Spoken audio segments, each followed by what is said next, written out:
Hi, I'm Mike Collins. I'm the founder and CEO of Alumni Ventures. Welcome to today's webinar. It's called Venture Curious, Everything You Wanted to Know About Venture Capital.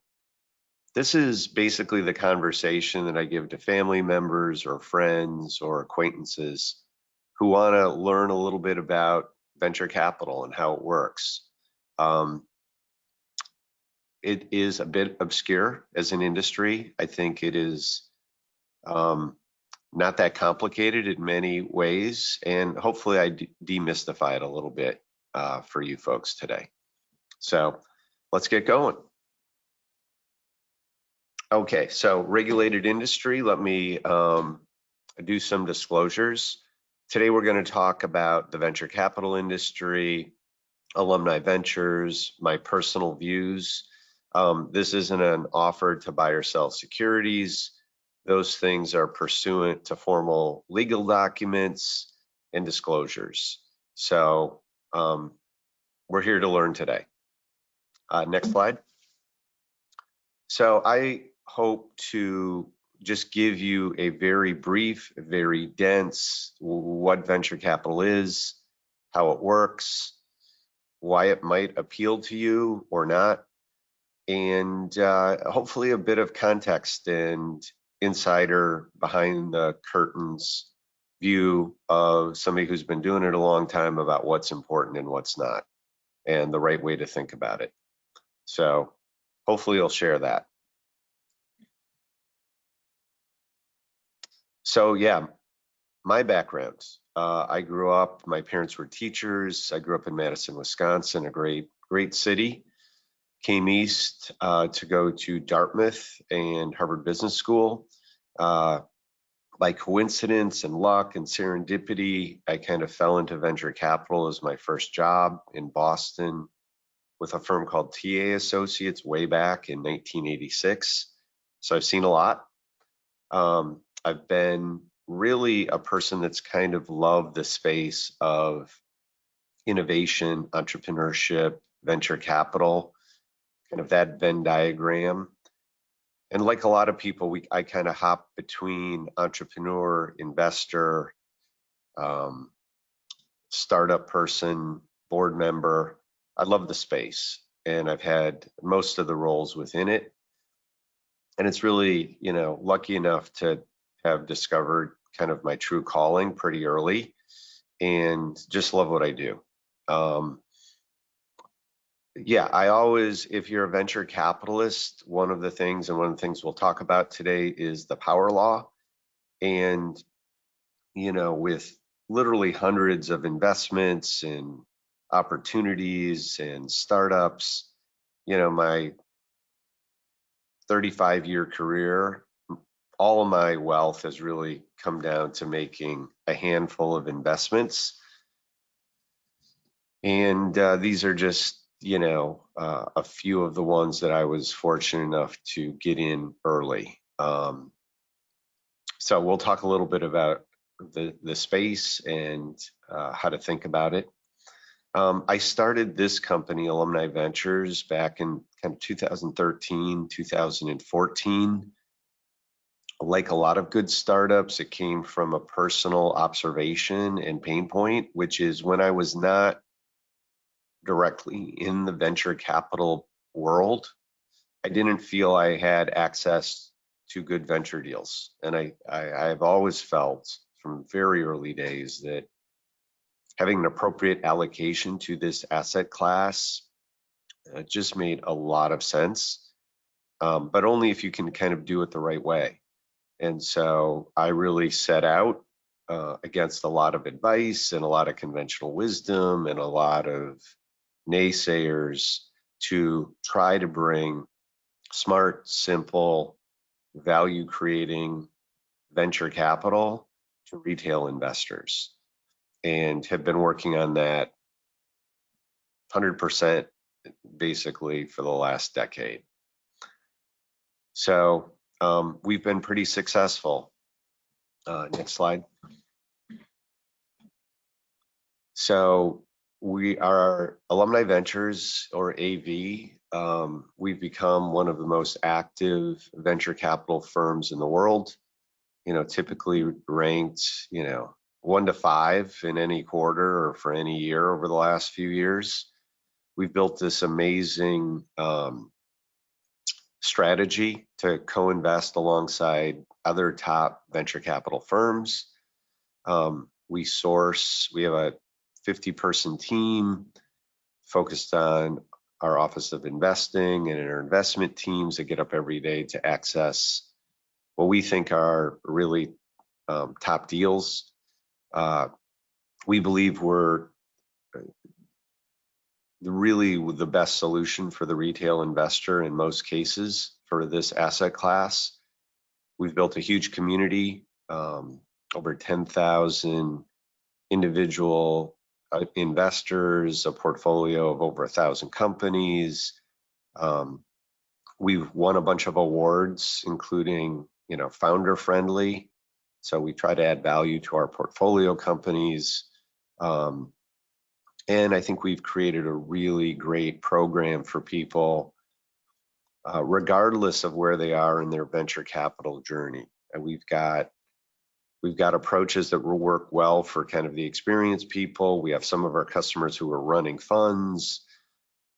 And I think in talking about this today, that this is a great first step for what we call the venture curious people to learn about it, to start investing, to build confidence, and then just make it part of their portfolio. Obviously, we've built a lot of processes to do something that really no one had ever done before, and that has been made possible by a great team of people working really, really hard. So that's the context, and kind of that's the platform from which I'm speaking today. So basics, what is venture capital? It's investing in young tech-focused growth companies. The idea is you buy low early and you sell late high, okay? And the truth of the matter is most of the value creation in an economy is really from these kinds of companies. If you look at the Mag 7, these are venture-backed companies. Apple, Amazon, Nvidia, Google, Microsoft, Uber, take the next 20 most valuable companies that have been created in the last 50 years. These are venture-backed companies. Now, one of the phenomenon we've seen since I started my career is companies are staying private way longer. There's a lot of reasons for that. That's probably a whole webinar in itself, but it's just the reality. OpenAI, company that's, valued at tens of billions of dollars, is still private, as is, I could rattle off 10 other companies. So there's so much value now created on the private side of the market that I think it is very controversial to have an equity ownership strategy that excludes private companies. Now, obviously, people have different goals, different perspectives, but this is where the action is in a capitalist society, and clearly we are in a capitalist society and world. So this is where value is being created, and I think people need to take a really hard look at it. So our job in that ecosystem is to provide capital, monitor the portfolio, put more money to work when we can in the companies that are doing well, and then ultimately harvest it, creating returns for our investors, and through carried interest or profits interest or profit sharing, however you want to call it. Our company, our people make money with the wins. And again, a power law business where this is a hits business, where a small number of investments really drive a lot of the returns. And so that's something everyone just needs to know going into this asset class. Next slide. So again, why would someone want to add this to a portfolio? And again, in the context of a well-diversified portfolio, this is, I think, pretty uncontroversial, right? If you look at family offices of billionaires, if you look at endowments, pension funds, insurance companies, sovereign wealth funds, they're allocating to venture capital. And I'll pause for 1 second to describe the difference between venture capital and private equity, because those terms can be confusing to folks. Venture capital is about investing, in the seed round of NVIDIA and going along for the ride. Private equity is really buying companies with leverage. So it's a little more LBO, Gordon Gekko, um, adding value, usually through roll-ups or consolidation or efficiency gains, but it's very much not about the growth of the company and a disruptive idea. Again, characterized by more mature companies, leverage, so having debt. Because private equity has the word equity in it, I think it can be a little confusing to people, but these are private companies as well, private equity deals, but really it's a different thing than venture capital. And again, I think one can make a distinction when one puts together a portfolio between here's my income producing stuff, here's my real estate, here's my public stocks, here's my more alternative investments. And again, a sophisticated investor will have allocations into all of those investments. But to really understand the difference between private equity, private debt, and venture capital, it's important that those are not the same. So here today talk about venture capital, which is what we do exclusively for retail investors. So why might this make sense for retail investor? One, returns. This is an investment class. I think it has opportunities, if it's well diversified and consistently invested in, to be a really strong creator.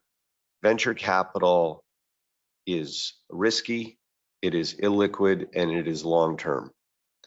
And so economically, in order to attract capital into that asset class, you have to provide return percentages that are typically uncorrelated and compared to risk-free returns like government T-bills that can be pretty liquid, you need to offer something. So, in just kind of a pure economic sense, this fits into an asset class that is characterized a certain way. But again, in a well-diversified portfolio, if the portfolio is generated the right way with the right set of expectations, I think it makes a lot of sense into a well-diversified portfolio. And again, folks smarter than me agree and invest aggressively into it. I think there are some other benefits for our customers. We've heard this from people, that they really, they get a lot more out of being a venture investor than they do in owning public equities or money market accounts. There's a lot of insights, there's ideas, there's education, there's insights into things about where the world is going that has impact for their health, that has impact for their kids, their careers, other investing decisions they make.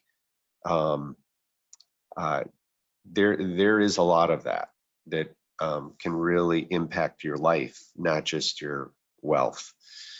A lot of people are interested in impact, that for some of their money, they think of how can I make the world a little better place? And there's clearly, a huge industry around nonprofits, great causes. But I think in a capitalist society that one makes impact with money. And I think where one votes with their dollars matters. And so, we are backing amazing entrepreneurs trying to solve problems. And I think it is maybe less obvious to outsiders, but I think these companies are the drivers of society forward. And while many technologies have unintended consequences, negative side effects, I do think it is the nature of how things move forward. So again, long over a beer conversation, but the impact of technology and innovation and the US kind of entrepreneurial venture capital innovation culture is not to be underestimated. There has been more wealth created within, I don't know, a 20-minute drive of San Francisco airport than is produced by many countries, not to be ignored. I also think that it's a fun, interesting asset class where you get to connect with really smart, amazing people, learn from them, laugh with them, have a good time.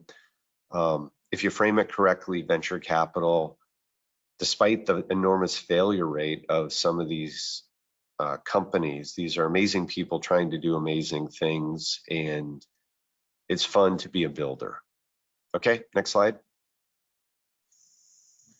So just a brief history lesson. This is an industry that goes back, and it's easy to Google, read about it. It's pretty fascinating.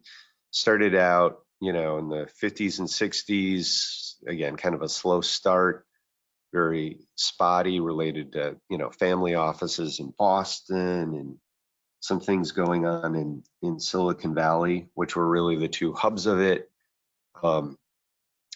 Clearly a tech boom, the growth of the microprocessor. There's been, a half dozen major waves with computers, with the internet, with microcomputers. There's been things in the life sciences that has been disruptive. And as that has taken place, there's been kind of an ecosystem that's probably best known to be kind of the Silicon Valley culture, but that culture now exists in most major cities of the United States and major cities actually around the world, where capital, ideas, and people come together, often around academic institutions. And there's been a growth of firms. There's been an evolution of this from really a cottage industry to a more professional industry. So today there's 2,000 to 3,000 venture capital firms. There's $100 billion invested in technology companies every year, plus or minus 100 million. There's been a trend toward democratization. There's been a dispersion of this ecosystem beyond a few hubs more broadly. There's been more capital from more sources at the high end. More and more institutions have jumped the fence from public only into private. There's been some regulation that has democratized it a bit. I think there's more of that democratization coming. I think AV tries to be part of that in the right way. And then there's always life, society getting in the way. There's booms and busts, COVID. I think we've also seen a huge dispersion from, this is just about computers, to really almost every sector of the economy, especially with some of the technologies that are starting to gain traction in AI,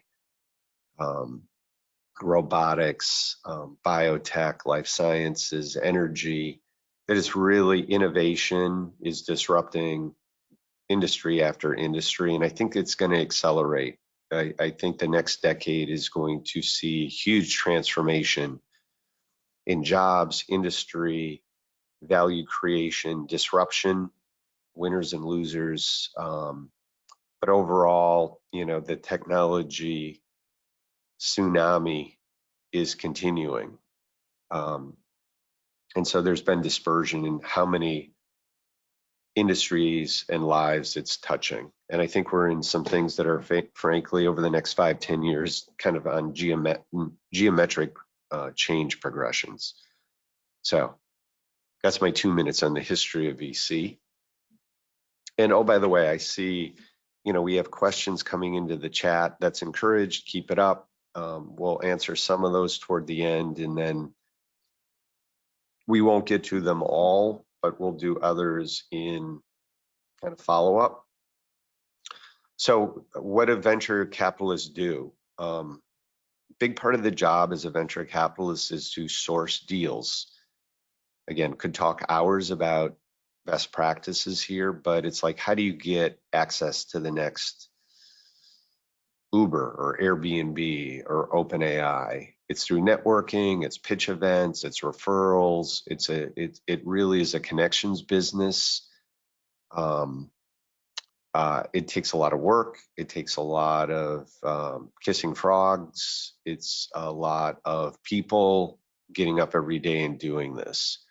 And you're saying no to 99% of the things you're pitched. And part of being in this business is accepting the fact that if you do it long enough, you're going to have a list of companies you missed that is going to, if you're not wired correctly, drive you nuts. Because, there's a venture firm, Bessemer, they publish kind of their wall of shame.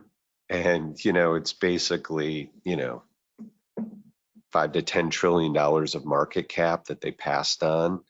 So and they're a great firm. And so it happens. So sourcing deals, saying no to most, saying yes to some. Due diligence for venture capital is dealing with incomplete information. This is not public company analyst work. It's dealing with a lot less information, a lot of judgment, a lot of pattern recognition. A lot of times you're betting on the team and the problem, and is it the right time with the right people? Is the right technology stack ready to go to the next level? Can you make money? Are there going to be moats? Again, due diligence, very important part of it. We invest alongside top tier lead VC firms. One of the things our firm does as a retail investor is our value add to an entrepreneur is our network, our Rolodex, to use an old-fashioned term. And we work with, we're like a good uncle. We try to help our portfolio companies when they ask. We leave them alone. We're along for the ride. And we really respect and work with all the leading name recognized, if you're in this business, venture capital firms, the Khoslas, Andreessens, Sequoias, etc.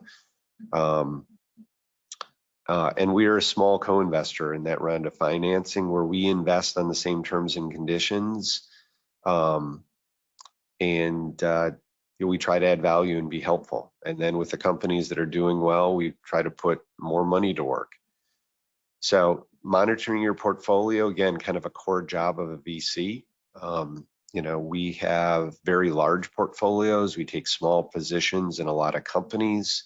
It's one of the ways we give really nice diversification to our customers, but it's really important to kind of monitor them. Again, you're making judgments every time that they raise money again. Are you going to pass? Are you going to put in your pro rata, kind of the amount you're have an opportunity to invest legally, or do you want to do more than that? And the idea of kind of put more money to work in your best investments is kind of one of the core things. And then there's an exit. So these exits can take 3 years, 5 years, 10 years for companies that are exceptional. An IPO, a merger, an acquisition. Increasingly, there's actually secondary sales. I think that's a trend that's going to, again, accelerate over the next 5 or 10 years, is this kind of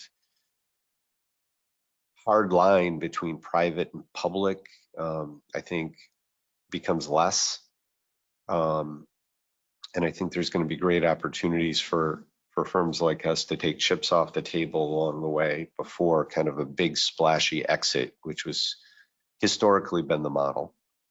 So that's what VC is in basically in a high level how it works. Again, this is something that looks a little more complicated, but try to explain it briefly here. Venture capital funds are typically 10 years. So when you make an investment in a fund, you're pooling money with other people into a fund that the venture firm invests in a portfolio. We'll have a portfolio of, most of our funds are in the 20 to 25 company range. That'll be invested in the early years of the funds. Funds will keep reserves. Usually what you find in a venture portfolio is the companies that don't work out, kind of, it said lemons ripen early in VC. So companies, your losers lose quickly and your winners take more time. And so what you will find in a portfolio of 10 venture companies is pretty typical to see half of them fail, 2 or 3 of them do okay, pretty well, and 1 or 2 of them really drive the return of the fund. So really important to understand that this is an asset class that we think it's best to put an allocation in every year, build a portfolio, hopefully of a couple hundred companies, and understand that patience is required. And then hopefully in year 5 or 6, you're starting to be able to recycle the returns and just keep the kind of compounding machine going. So this is a classic case of this is the other end of the spectrum of kind of day trading, meme tokens. Okay, so this is long-term mature asset allocation and wealth building. So that's what it's about, and it's really important to understand that that's the kind of capital that you should allocate to this asset class. Yeah, so just some terminology. There's stages of companies, kind of pre-seed, seed, are very early stage. This is the proverbial, a team of 3 and a Irish setter in a garage. It's more selling the idea and selling the problem and selling the team. And again, this is a spectrum. Series A, Series B, starting to be a real business. Series A is usually when you're starting to bring in more institutional venture capital firms. And then you have the whole alphabet soup, Series ABC, very common. But you'll see for companies that are really doing well, staying private longer, continuing to move down the alphabet. And then there's really later stage stuff where there's, growth, market fit, how big can you be? You're bringing in more conservative sources of capital. It's later stage, but a lot of the value is reflected in the price by those later stages as well, as it is obviously when a company is public. So, we participate a lot at the earlier stages, pre-seed, seed, Series A, Series B. And then we tend to be, and this isn't true for all of our companies, but we tend to be more sellers at the later stages. At the pre-IPO growth equity phases of a company's development. And again, these are just broad parameters. There's a lot of nuance here, but it's, the series goes sequentially down the alphabet. Usually the company's reaching milestones. A company that is at Series C is much further along than Series A. But there are exceptions. I mean, you'll have certain companies raising, $25 million pre-seed rounds, because that's the nature of, might be a pharma startup, okay, with a proven team. So usually as you're moving along, valuations are going up as well, as is a variety of terms and conditions. But just to give you broad parameters of the stages of venture capital. Next slide. So how do you add value, and how do you convince a really good company to take your capital? Because money is a commodity. So you try to be helpful, and most entrepreneurs are interested in help me raise money, help me get customers, help me recruit people. And so traditional lead VCs try to do that through a board seat and a very intense, close relationship with the founder. We do it by activating not only our people's Rolodexes, but we have a CEO services team that provides value of our network, of our enormous network of really successful people. And that's really the value we create beyond the capital we're providing to these amazing entrepreneurs. And that works really quite well. So we play with all the strong leads.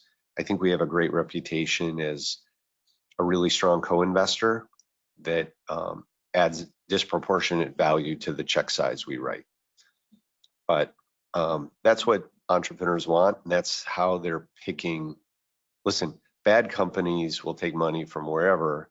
Good companies can be picky and are going to go to top tier venture capital firms. And that's for branding, that's for recruiting, that's for deep pockets, for future growth. It's frankly not because those firms are smarter than other firms, it's because that's who the good companies pick. Okay, next slide. How VCs make money. So when we manage a fund, it's a 10-year fund. There's a 2% annual management fee. A lot of the firms that we work with actually charge more than this. Very exclusive, almost impossible to get into the premier funds of the premier firms. And then 20% of the profits after capital is returned.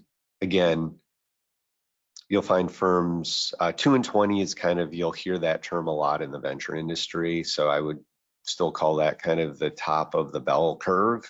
Some firms charge more, the premier firms in particular, and some firms charge less if that's what they need to do, I guess. So, but that's how it works. There's an annual fee, like there would be for any asset allocator. They charge a percentage of assets. So if someone invests $100,000, 80,000 of that will get invested. 20% will go to fees, and then typically in one of our diversified funds, after we've returned a customer's $100,000, 80% of the profits go back to the customer and 20% go to our people and our company. So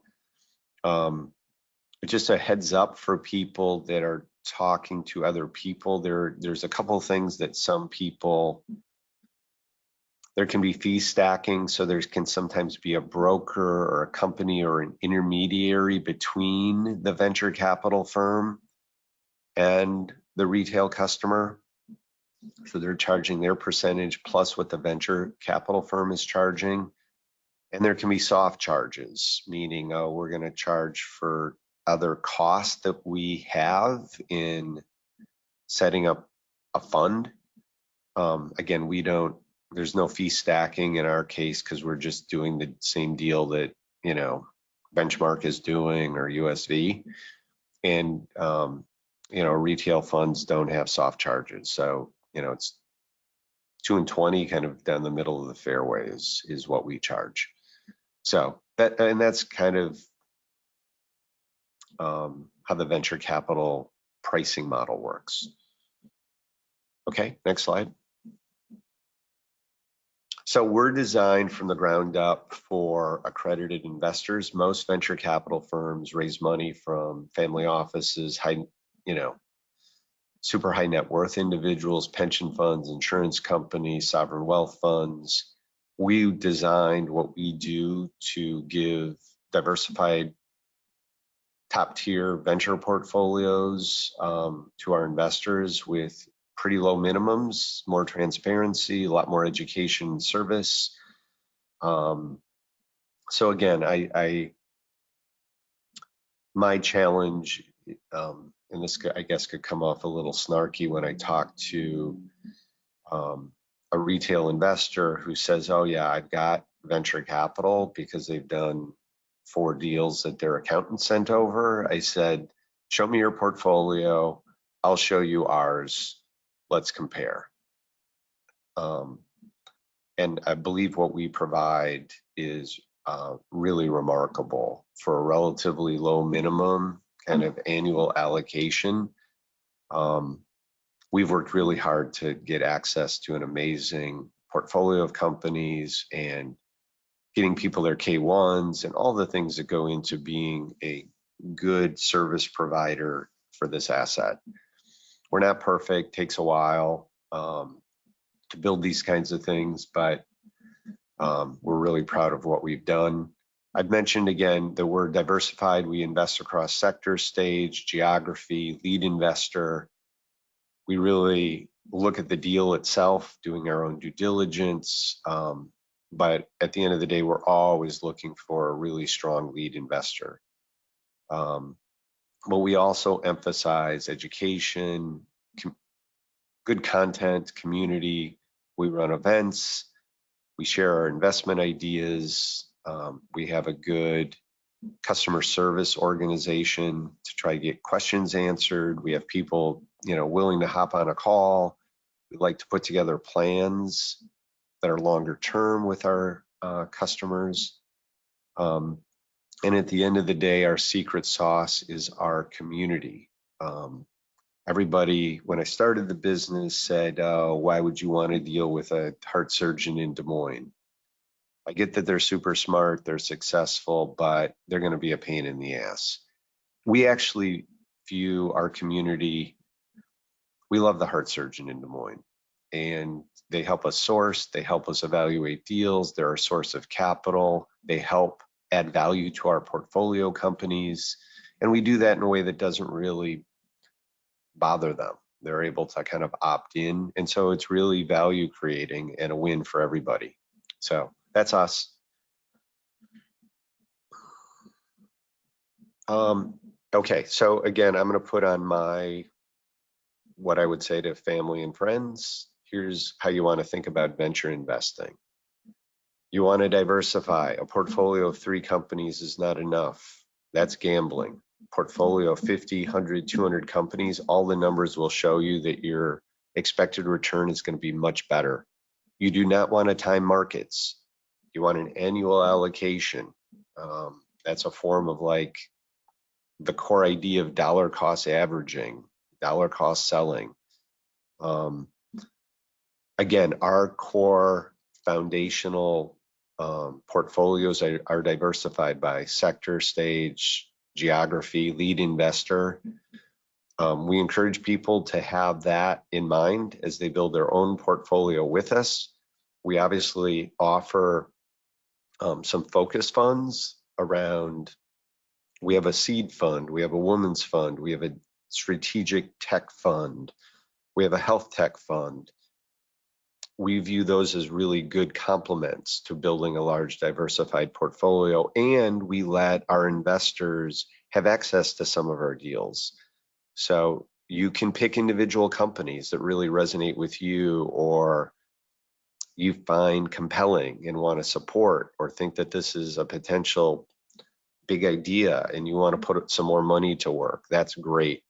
But it's like public equities. I mean, the foundation should be well diversified portfolio.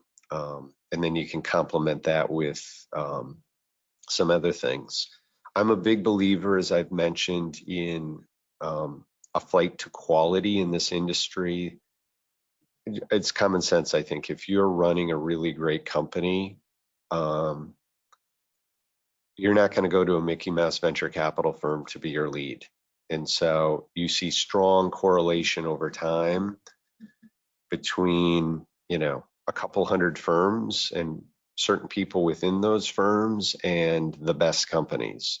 So part of our magic is that that's what we do. We don't say we're smarter than those guys. We say we're going to invest with those guys and try to add value to the same thing, that we're all pulling on the same rope in the same direction.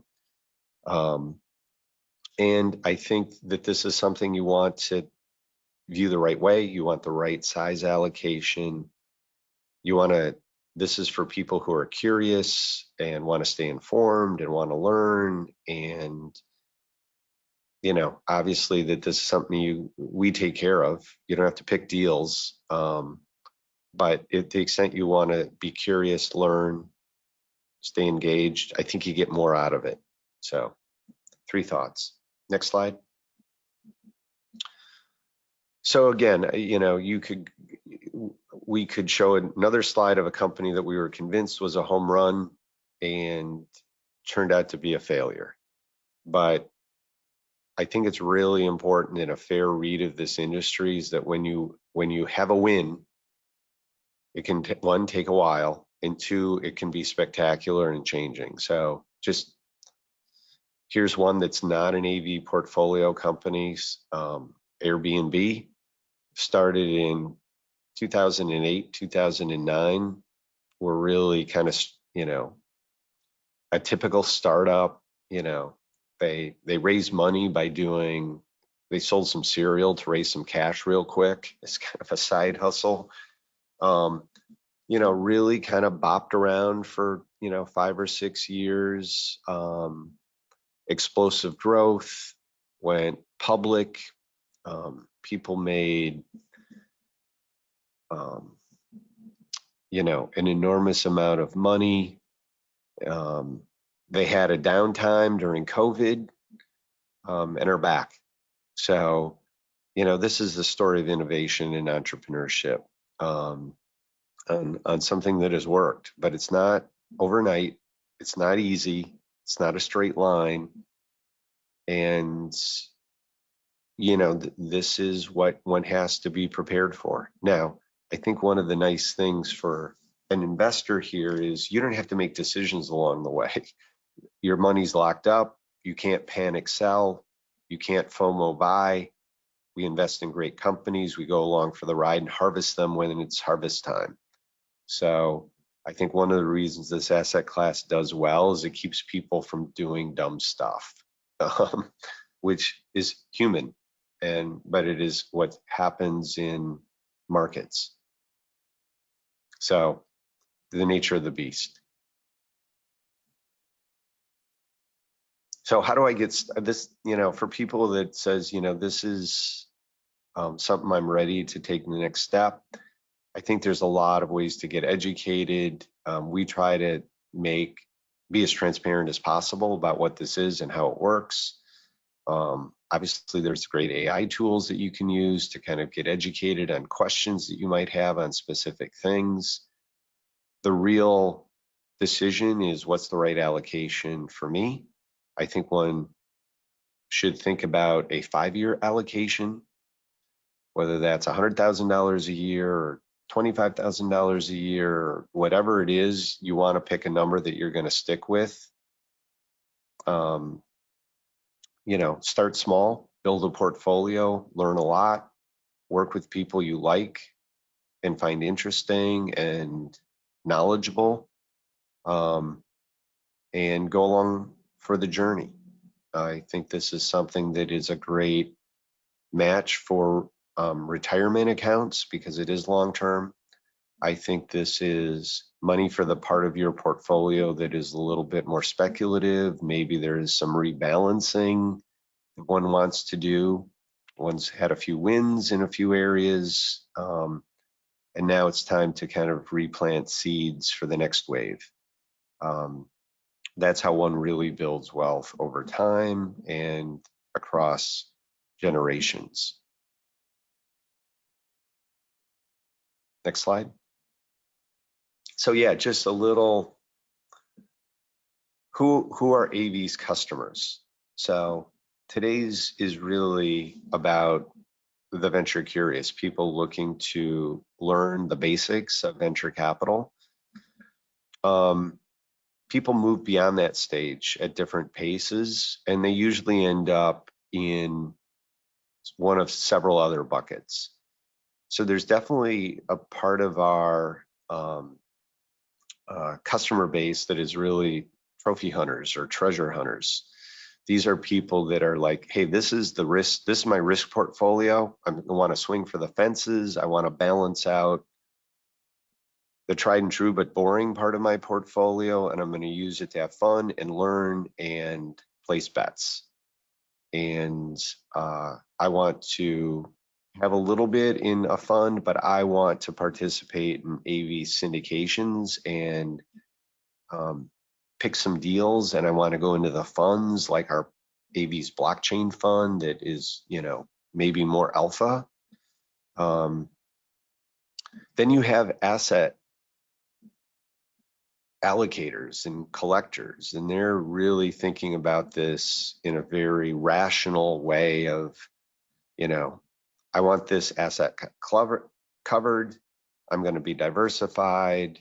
I don't want to pick deals. I don't want to think about it that much. I just want to be a smart, disciplined, robotic machine that is going to grow wealth. Cool. We are a great fit for you too. And we have a lot of people that are super enthusiastic about tech. They want to learn. They believe that technology is where the action is. These are the folks that read science fiction and, may have a STEM job or just are they're early adopters. They're the first on the block with an iPhone or to buy a Tesla. We are a great vector for them to see what's next and look over the horizon.